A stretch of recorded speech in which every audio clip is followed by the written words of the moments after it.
I was breaking different codes and data systems and doing data analysis against the Soviet Union.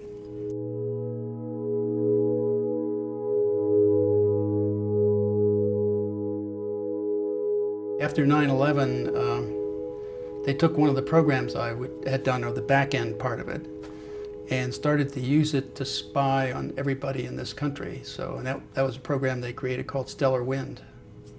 That was separate and compartmented from the regular activity that was ongoing because it was doing domestic spying. All the equipment was coming in, I knew something was happening, but then when the contractors I had hired came and told me what they were doing, it was clear where all the hardware was going and what they were using it to do. It was simply a different input. Instead of being foreign, it was domestic input. Somebody told me that they can listen to what we're saying by my having this, even if it's turned off. Yes. Here's the real grand design. Every domain, think of a domain as an activity, a specific type of activity, phone calls, or banking is another domain.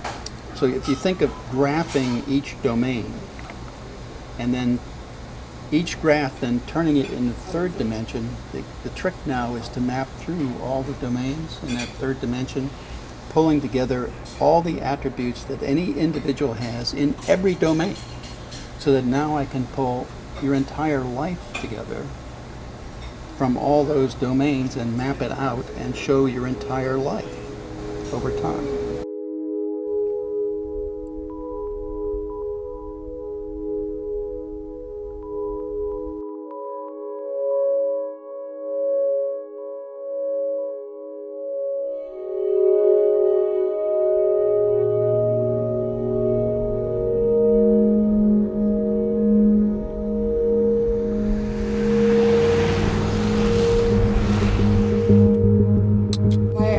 Why you're not afraid?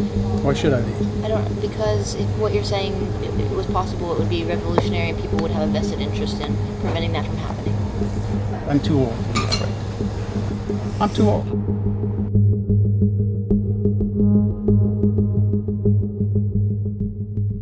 I'm not sure how many of you got a chance to hear Keith Alexander yesterday, the head of the NSA, talk about the NSA's activities. Bill, how do you reconcile, is there some way to reconcile General Alexander's statement that the NSA isn't keeping track of every American with the existence of a facility like the one in Utah? NSA's charter, and it was a legitimate one, was to do foreign intelligence, and I was with that all the way, and I did the best I could in that job. Unfortunately, they took those programs that I built and turned them on you, and I'm sorry for that. I didn't intend that, but they did that. What you're describing really is hard to reconcile with the laws as the laws are generally understood by the lawyers who work with them. Most people are familiar with the Webster's definition of intercept. UCIT 18 has a different definition, and that's an intercept doesn't take place until it's actually listened to, until somebody puts on some earphones or actually reads some text on a screen. So you can pull in all the communications you want. The acquisition isn't the search. The querying later on is the search. They can then keep it in their database and target after the fact by going back and conducting data mining searches afterward, in other words, to get the information that they couldn't target from the outset. And there is another real problem. Unfortunately, the software will, once it takes in data, it will build profiles on everybody in that data. The purpose is to monitor, be able to monitor what people are doing. You build social networks for everybody. That then turns into the graph, and then you index all that data to that graph, which means you can pull out a community that gives you an outline of the life of everybody in the community.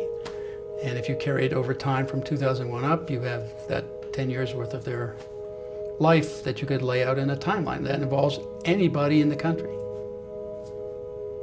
Even senators and House of Representatives, all of them. The dangers here are that we fall into something like a totalitarian state like East Germany.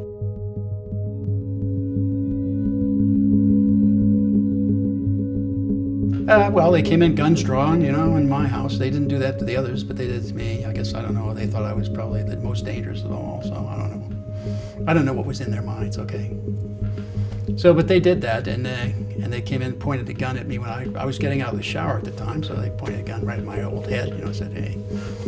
So, I wasn't too upset. I just said, yeah, I suppose I could get dressed here. They weren't intimidating me anyway, so. Tell me something that will implicate somebody in a crime. That's what they asked me. So I told them what the crime was that I knew about, and that was that George Bush, Dick Cheney, Tenet, and Hayden conspired to subvert the Constitution, the constitutional process, and any number of laws, and here's how they did it, and I explained stellar wind on my back porch to all the FBI agents who weren't cleared. So they had a problem. I created a problem for them because they had a bunch of people now who weren't cleared for a very highly classified, only because it was domestic spying, by the way, was the reason it was highly classified. They wanted to highly classify the extreme impeachable crimes that they were committing.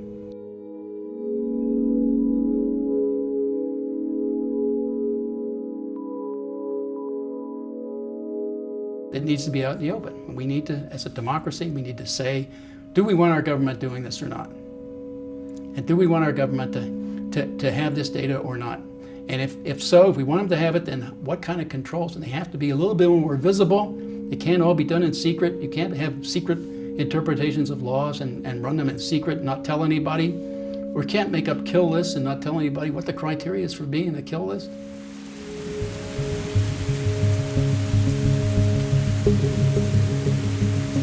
This is something the KGB, the Stasi, or the Gestapo would have loved to have had about their populations.